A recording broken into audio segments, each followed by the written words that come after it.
Hello everyone. Big boss के घर में इस समय अभी अभी लाइव में ये देखा गया कि ईशा अविनाश एक साथ किचन एरिया में नज़र आते हैं। और गाइस यहाँ पे किचन एरिया में अविनाश जो है वो ईशा से ये कहते हुए नज़र आ रहे हैं कि अब सिर्फ और सिर्फ गेम में 5 हफ्ते बचे हैं और अगर अब मैं अपनी स्पीड नहीं बढ़ाऊँगा गेम में तो फिर कब बढ़ाऊँगा।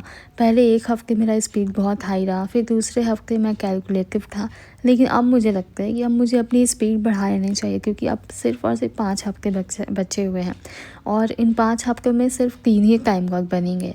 यानी कि अब ये जो मैं टाइम क्लॉक बना हूँ ये मेरे पास बहुत सुनहरा मौका है वो करने का जो मैं करना चाहता हूँ, क्योंकि क्या पता मैं आगे चल के टाइम क्लॉक ना बनूँ और आगे चल के मैं टाइम क्लॉक नहीं बन पाऊँगा तो फिर चीज़ें हमारे हिसाब से नहीं होंगी, चीज़ें जो टाइम क्लॉक बनेगा उनके हिसाब से होगी। तो मेरे पास क्यों ना ये जो मौका है उसको मैं सही से यूज़ करूँ।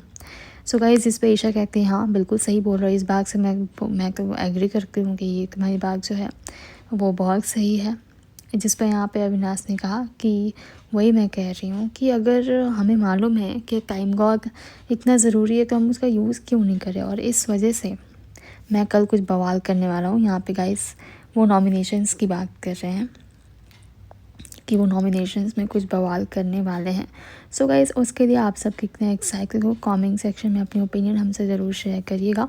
और कल नॉमिनेशंस में तो आपने देख ही लिया कि अविनाश को स्पेशल पावर मिलती है कि वो किसी से भी नॉमिनेशन का राइट छीन सकते हैं और जिसे वो नॉमिनेशन का राइट देना चाहते हैं सिर्फ उसी को दे सकते हैं, उसके अलावा और किसी को नहीं। वेल गाइस बिग बॉस का कहना है कि ऐसे ही और लाइव अपडेट्स के लिए आपके अपने चैनल खुशबू वॉइस ऑफिशियल को सब्सक्राइब कर लें और बेल आइकन को प्रेस कर लें। अभी के लिए बाय गाइस, सेफ रहिएगा और अपना ख्याल रखिएगा क्योंकि वो सबसे ज़रूरी है। अभी के लिए बाय गाइस।